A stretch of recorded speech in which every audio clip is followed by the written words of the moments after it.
Hey guys, today I'm going to be showing you how to delete a Whop company. So this is specifically for those that own a Whop themselves. So obviously the first thing we're going to need to do is search up Whop on Google and make sure you're on the right one. After you click that, make sure you're signed in, whether it's through your email, Gmail, Apple, or Discord. Regardless, it should all lead you to the same page.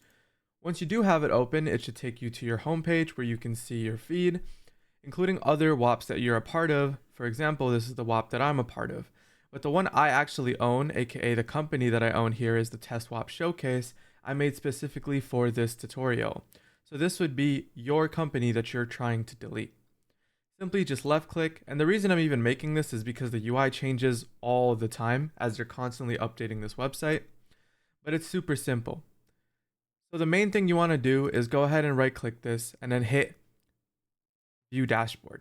This will bring you up to this page where it lets you manage everything, so you could see all your information.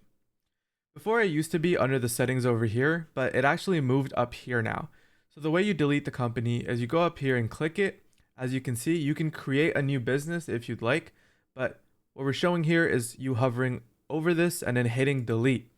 Once you hit delete, it'll ask you a confirmation message, basically just saying delete organization. Are you sure you want to delete Test Whop Showcase? This will delete all products, by the way. Under the organization, this action cannot be done.